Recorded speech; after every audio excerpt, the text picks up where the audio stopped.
Salam alaikum. Hello, everyone. My name is Dr. Mansour Habib, Head of Sustainability and Wellbeing at the telecom operator DO and the consultant family physician at the company. We would like to welcome you all in today's webinar. It's going to be a fascinating one and a very insightful. We have amazing guests. But what we're going to talk about today is something which has touched everyone's life: mental health and mental well-being. Is it a desire or a need?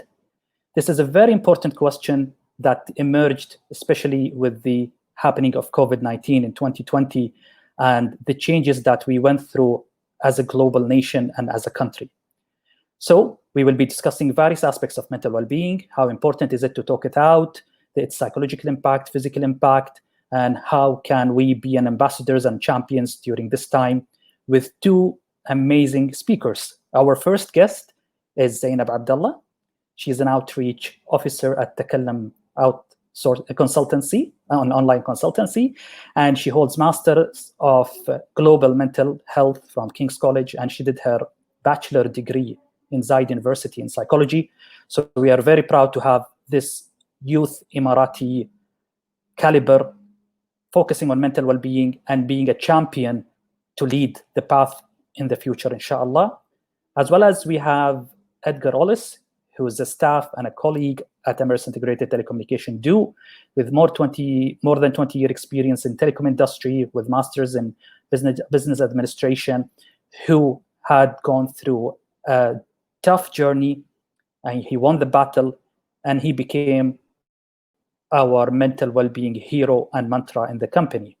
So welcome, everyone. Welcome, Zainab. Thank you, Dr. Mansour. I'm very well, thank you. I hope you're well as well. I'm very honored and humbled to be here, and I'm so glad that DO is giving me a platform to talk about mental health, which is especially important nowadays. So I'm really honored to be here, and thank you.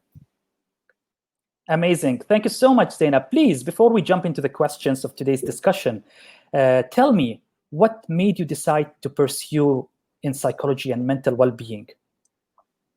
Well, it started off when I was 15, actually, and I was going through some difficulties of mental health with myself. And I realized how difficult it was to talk about mental health and mental well-being, because I felt like there was no one I could talk to. If there was people, I would tell them about like how I was feeling. They'd be like, oh, it's just going to pass, or, just read some Quran, you'll be fine. So it was very like, this is not a big issue. This is nothing. Everyone goes through this, and, you stop trying to make it a big deal. So I started to realize that, okay, this doesn't seem right to me. And I feel like there are people other than me who need this kind of help, and perhaps even more help than me. Like, I managed to pull myself out of that stage because I wanted to help other people. And I realized how important that was. So that's why I went into psychology and into global mental health further on, because global mental health mostly focused on looking into the public health of the psychological well-being of people. So that was something where I really want to focus on and continue my research on. Awesome. Having said that, now you went through maybe some of those challenges and you decided to pursue your career in psychology and mental health, which is something really great. And I would like to encourage every single youth in the platform today to think about it, because the world is reshaping itself. But how can we say if someone is having a mental health issue, Zainab? So sometimes it can be difficult to say that this person has a mental health issue depending on what kind of symptoms they show. So there's a lot of stigma or like fear of society about mental illness. So a lot of people would try to step away from it or try to hide themselves. But you can tell, especially if you know someone really well, you can tell from their behavior, the change in behavior, how they used to be and how they become, and maybe try to reach out to them because of that. So it really depends on that perspective. If someone you see used to, for example, enjoy going out, or used to be more productive at work, or used to like do certain things that they enjoy, and suddenly they've stopped, that is a huge red flag, and you should be like concerned about their well-being. So those are like some signs, I would say. Some mental illnesses are more apparent, such as severe schizophrenia or severe depression. They're more easy to say that this person is struggling with their mental health because they have more difficulty in dealing with the daily life situations. And is it correct to say if I came and tell you today, Zainab, I am depressed today. I'm in a low mood. Does Yeah. that mean that I'm suffering from depression? Not necessarily that it is clinical depression, but it could be mild and or moderate depression. In the end, you as a person, like me, I personally also, because I'm not a clinical psychologist, I cannot say, oh, this person has depression. And actually, it has to go through a certain process or certain understanding to know if this person is suffering from clinical depression. But otherwise, you still can help them, because even if someone's feeling down or low, everyone who's going through a mental health concern, they just need someone to listen to sometimes, and they need someone to show that concern to them. But of course, if you feel like it's more severe, it's really like, causing dysfunction in your life, then definitely go for mental health support, and a professional can help you even more. You mentioned the magic word, listening skills. How important is listening when you are sitting with a person or a family member who's going through a tough challenge or a mental issue? Tell us more about the importance of listening.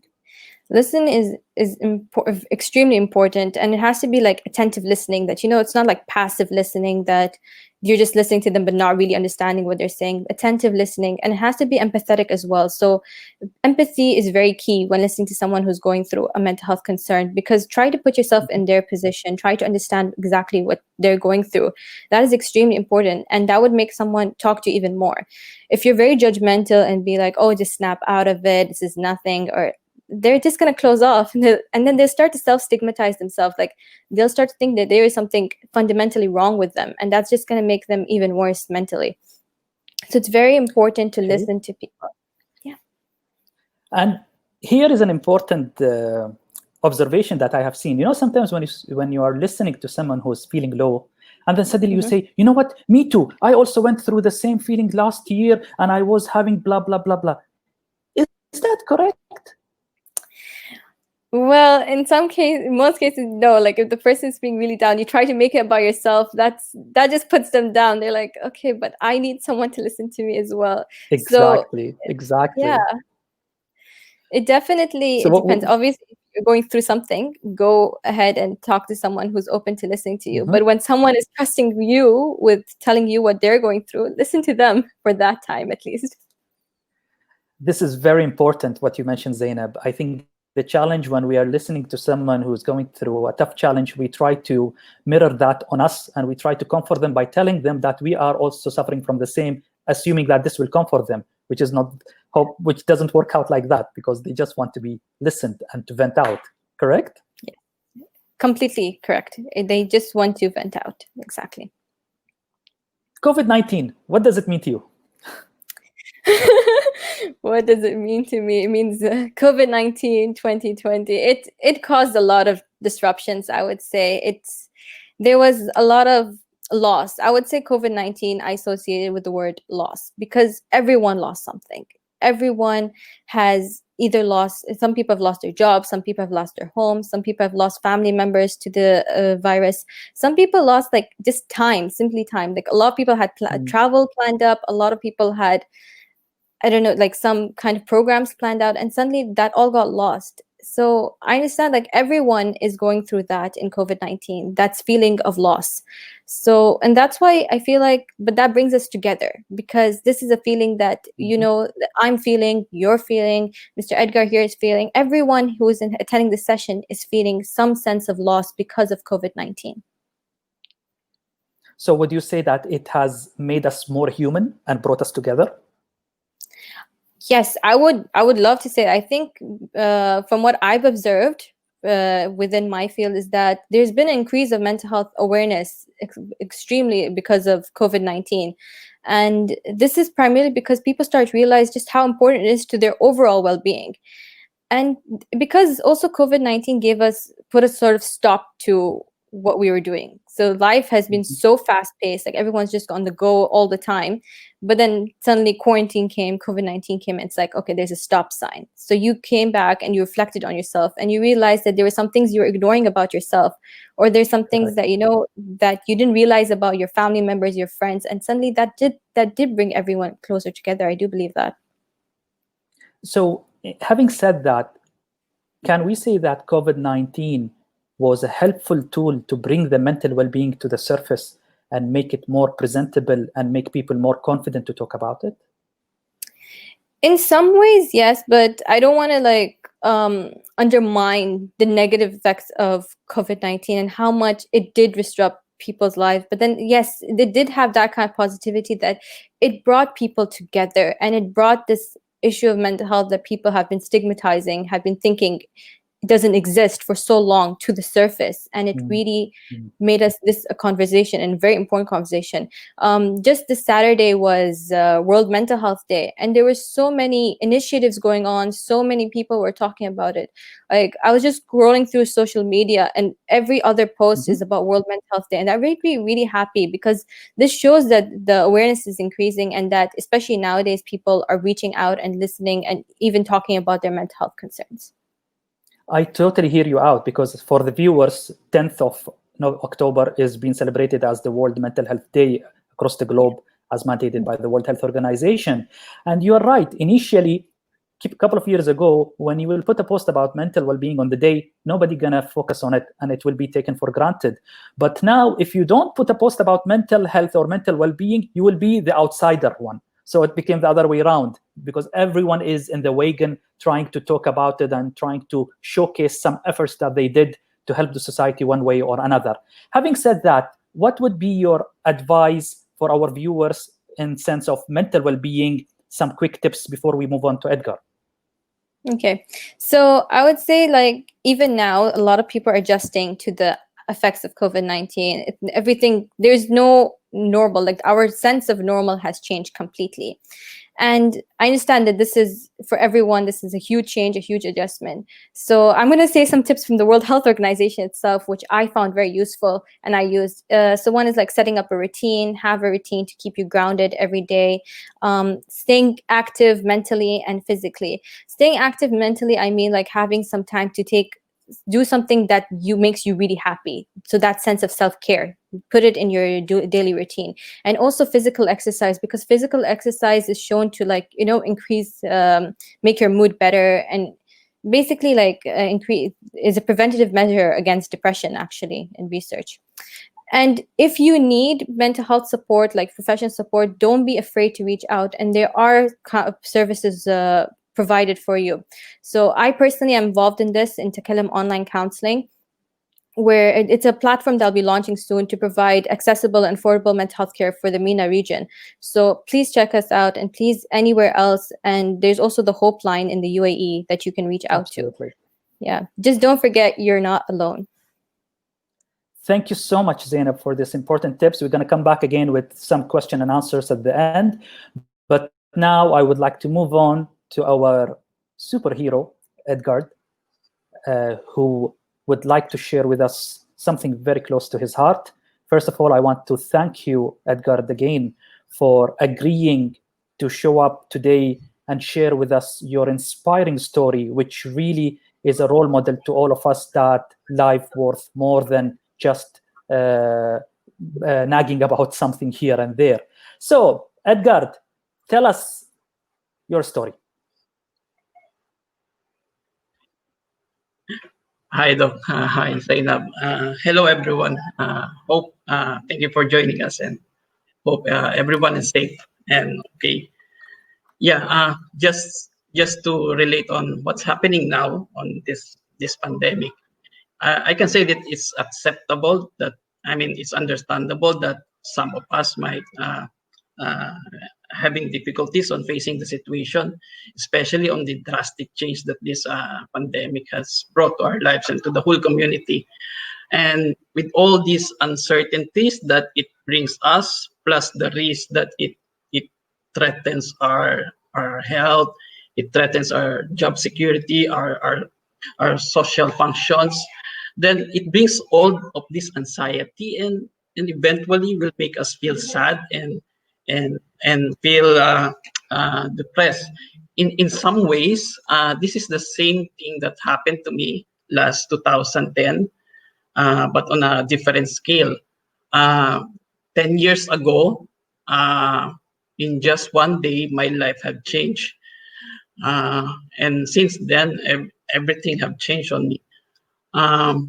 in the end of December 2009, it's like me and we just finished celebrating Christmas, no? And my mom came here to Dubai to celebrate with us. Me and my wife had our first child, so he's just 2 months old during that time, and we're happy and we're enjoying the moment, being new parents. But then one day before the eve of New Year, I had that incident. I had a stroke. I have a major stroke. It affected half of my body. At that time, I was only 31 years old, and I was considering myself as young, uh, that to have stroke. And on my knowledge, I do not have this elevated blood pressure, or maybe high cholesterol, or high sugar. So I was not really anticipating that it will happen on me. And making it more worse, in just 2 weeks' time, I had the second attack. And the second attack was a bit major. So it actually almost took my life. Actually, I did went flatline. You know, all these ER movies when all the doctors scramble on you and electrocute you on the chest, and you're waiting for that signal. And I was lucky. The doctors managed to revive me. It was a, I was not conscious at that time. Just my wife telling me the story. I feel that she had a very difficult time on those moments. And what happened to me on the first stroke, it had affected the right side of my body, and the second stroke, it had affected the left side of my body. So overall, I lose control on my whole body. When I was in coma for 2 days, I spent almost 2 weeks inside the ICU, and when I wake up, I couldn't move anything. Uh, I was on a ventilator, and I have difficulty in breathing. I cannot breathe properly. I couldn't swallow. I couldn't eat. My eyes are keep on circling, and it feels like all the circuits inside my body just shut down, and my body forgets how to do the basic things, the basic functions that we normally do. And in that point, yeah, I feel that I feel totally lost. I felt helpless. I felt hopeless. Uh, I I felt that I lost control of my life, and I'm even clueless on what will happen next. I didn't even know how to start, how to deal with it. But then, and on top of that, I have this pressure that I need to be okay soon, because otherwise I might lose my job. If I lose my job, then I lose my chance here in UAE, and eventually I fail my dream. So within those times, I really didn't consider, or I didn't tag myself as depressed, because I don't like the word depressed. I don't want to be tagged as depressed. So how I took it is, I took it that I have a big problem in front of me that I need to deal with. And that's how I took it. But the truth is, I was in deep in depression during that time. I can easily Were get ashamed? angry. Were you ashamed that you will be Yeah, depressed? yes, I even don't want to accept it. There were times that I can easily get angry. Me and my wife fight on little things, and and I also I always throw this question on myself and even to the universe, like, why it happened to me? Why do I deserve this? I couldn't get the right answer. There are also days that I try to fight back. When I face my family, or the medical team, I always try to put this face of positiveness on me, just to show them that I'm okay, I'm good, I can fight this. But at the end of the day, when the lights are off, you can't for you always ask yourself, do you really can do this? Are you sure that you'll be okay? What if it happens again? And what I had was an autoimmune disease. So there was a risk that that a stroke will happen again. So that's what's but there was a time also that I felt tired of asking the same question and not getting the answer. And I have this realization that I cannot dwell on this sadness. And that's the point where I started to pick up myself. I I realized that, yeah, that was the time that I have the full acknowledgement on what's happening. And and the good thing is when you accepted it, the picture become clear. It become clear that where do I stand now? And when the picture is clear, and there is where I started to lay down the plans. So at that time, I know I'm lost. So if you're lost, what you need to do is try to find your way back. So that's what I did. I tried to build a path. It's a new path for me to course through. It's a different path that I had before when I was okay, but I put the same purpose that I have for my family. And along this path, I try to put these small little goals, everyday goals, weekly goals, monthly goals, so that I try to work on. I try to work on through. It's it's easy. It sounds easy to say that the solution to my problem is just be positive and just do the right things. But in reality, it's really difficult, and I struggle a lot during the recovery. But How did your family nevertheless, support you? yes, nevertheless, my family was there all the time, all throughout. My wife was there. She was there from start. She supported me. She encouraged me. My kids were my inspiration. I had a lot of friends that helped me, and you, Doc, you helped me a lot. You have guided me how to recover, how to get back to work. The company itself trusted me, have believed that I can go back to my old functions. And I want to say I have this friend in the rehab center. He's a therapist. He's so nice. Every day after his work, he comes to my home, and he do exercise in for 1 hour, and he teach me how to walk. I also have this friend in the office. Every day he picks me up, he drives me to the office, he carries my bag, walks me to my Amazing. table, walks me to the toilet.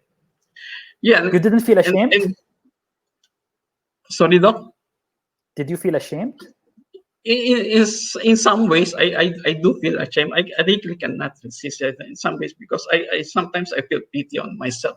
But Doc, all this support and love that I receive from my family, from my friends, Absolutely. and these are really vital for me. And since the day that I felt like totally lost, until today that I still continue the journey, it really helps me a lot. And yeah, and one by one, and little by little, the small goals that I tried to put, I tried to achieve it. And yeah, and here I am now. I'm okay. I'm doing good. I can do my work well. And I do still have limitations, physical limitations, but I'm still hopeful that, yeah, someday I'll still reach that 100%. That's what that's my story. I mean, listening to your story, Edgar, I've realized that you went through ups and downs. And when you went through your maximum down and you were hopeless and helpless, and then suddenly there was a turning point where you decided that I need to pick up myself and look at the future differently. What was that turning point? Yeah, that turning point is, I realized that I'm not going anywhere. I'm not improving. So I just realized that I cannot I cannot contain myself on this state of agony, because it just keep bringing me down. And plus, when I look onto the real reason why we are here, you look to our family, then there is where you get your strength to fight back. So there was a bigger purpose for you. Yes. What else would you like to tell the viewer about this experience? I mean, what is the takeaway message that hits you like anything?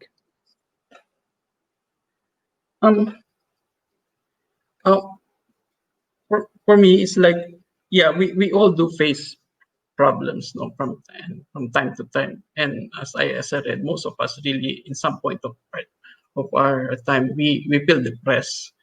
And And what I can say is, like, if you're having a difficult time now, or you're having this big challenge in front of you, it's fine to worry, it's fine to be depressed, because we're just humans, you know. But then Absolutely. but then I we should never, and we should never undermine ourselves. You never know what you're capable of. And from time and time again, we are beautiful human beings. From time and time again, we've been tested, we've been fighting, and we always succeed. So if you're on a big fight now, you know, your own battle now, don't lose hope. Just keep on doing it. And if you feel that you need help, don't be shy. Don't be shy to reach out. Maybe as immediately as to your friend or to your family. And even as of now, what we have this national help, helpline, the 800 hope. It's very easy to remember. You know, you can just call them in the comfort of your home. Then you can get professional help, and they will help you, and they can support you. They can understand you. This is the beauty of what's happening now. Why did you decide to tell us the story, Edgar? Didn't you feel this is something confidential? I need to keep it to myself. Why are you here on the stage today? I'm a shy person, though. I know this is something that I need to work on, and I need to really try to work on it and try to open up. And this venue is really very good, because I just see you three guys, but I know there's someone there, a lot of people out there. So in some ways, I'm doing it for myself also. Try to open up, try to Excellent. face these things that I need to improve from my end. I think you mentioned very important word, that you're doing it for yourself before anyone else. Because once you are able to handle yourself, then you will be able to help others. Similar when we are on the plane, and when the emergency masks falls down, the first thing you do is not to put it on your child or on your next person to you or your family member. First thing, you put the mask on yourself, you breathe in, and then you put the mask to someone who's next to you. Having said that, this takes me to a question to Zainab.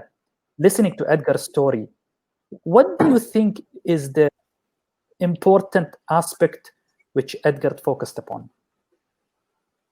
So I want to first start off by thanking Mr. Edgar for his talk. Like, it's very inspirational. Thank you so much for sharing. Not a lot of people can share it and put themselves. And as you said, you're doing it for yourself, and that's amazing. So thank you so much for sharing your story. I think what he focused on, which the aspect is the purpose. He mentioned purpose, and that's really important, because purpose is actually shown to be like having a purpose in life, having something you need to focus on to keep you grounded is actually a preventative measure against depression itself. But it can also pull you back. So even for me, when I was like going through struggling with my mental health, it was like purpose pulled me back. So I think what you focused on, purpose, was amazing, and it was really the aspect that I think was stood out.